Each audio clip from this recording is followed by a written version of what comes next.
तर आज आपण ऍग्रिकल्चर सप्लाय चेन बद्दल म्हणजे ब्रॉडली हा डोक्यात ठेवूनच पुढे ड्रायव्हर्स वगैरे सर्व गोष्टी आपण करणार आहोत. पण एग्रीकल्चर सप्लाय चेन म्हटल्यावरती इथे फक्त एग्रीकल्चर असं मी गृहीत धरलेला नाही. मी माझ्या स्पेक्ट्रम अगदी ब्रॉड ठेवलेला आहे. ऑन फार्म ऍक्टिव्हिटी पासून ऑफ फार्म ऍक्टिव्हिटी पर्यंत सगळं काही याच्यात इनकॉर्पोरेट केलेलं आहे. बरोबर आहे. तर सप्लाय चेन म्हणे मॅनेजमेंट म्हणजे काय, हा जर विचारला गेला तर नक्कीच तुमच्यापैकी प्रत्येक माणूस म्हणेल सर फार्म टू फोर्क. बरोबर आहे.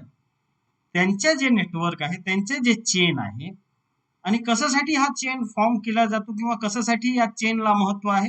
कारण या चेनचा जर योग्य वापर, व्यवस्थित वापर करता आला तर आपण अजून जास्त प्रभावीरित्याने कस्टमर ओरिएंटेड प्रोडक्ट्सच्या फ्लो ठेवू शकणार आहे, जेणेकरून आमच्या ओव्हरऑल बिझनेसच्या किंवा आपला फार्मिंगच्या प्रॉफिटेबिलिटी किंवा रिटर्न जे आहे ते वाढवता येऊ शकेल.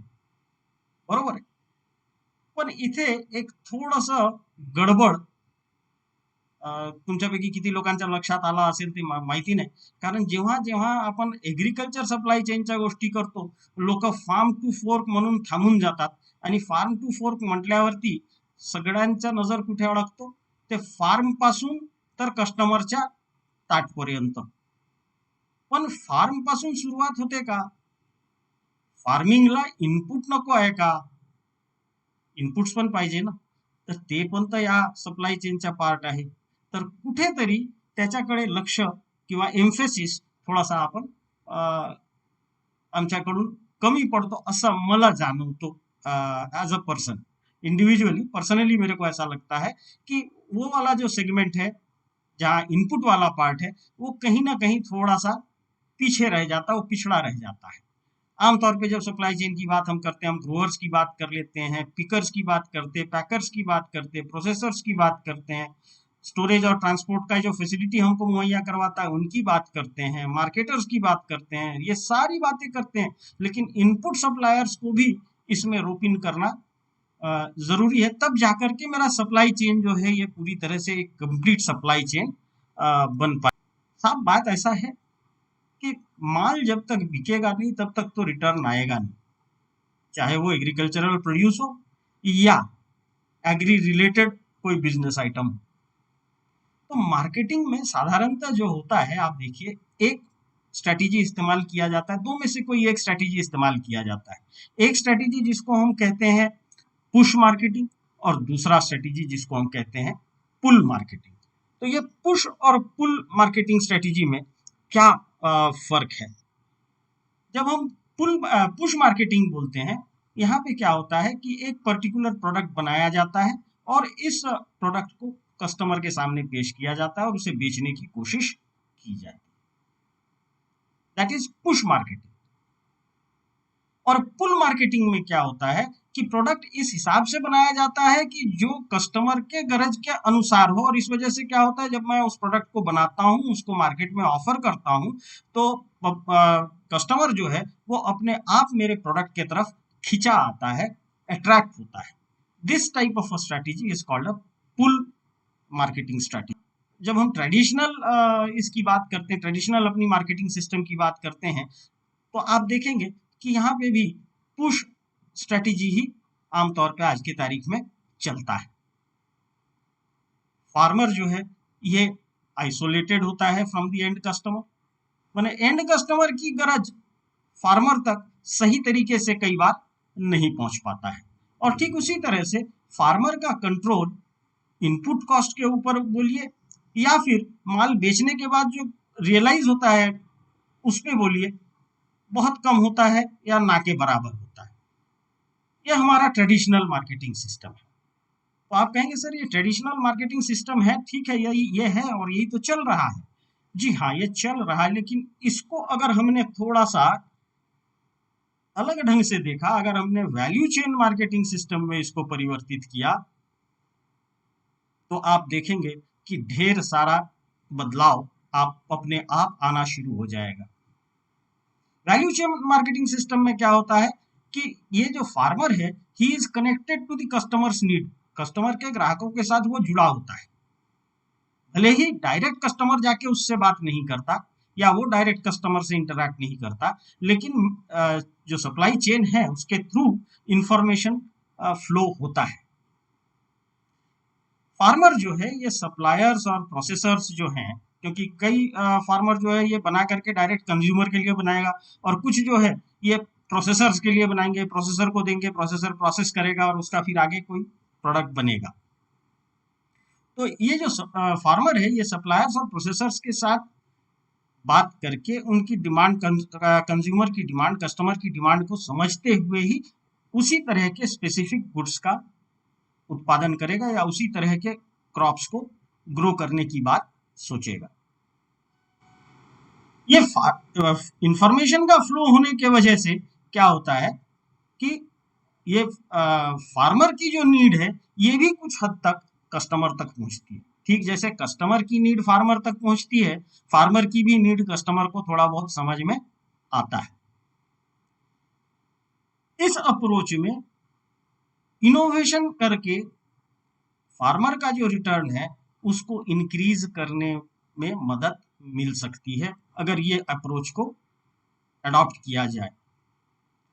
ये इस तरह का जो मार्केटिंग सिस्टम होता है इसको हम कहते हैं वैल्यू चेन मार्केटिंग सिस्टम।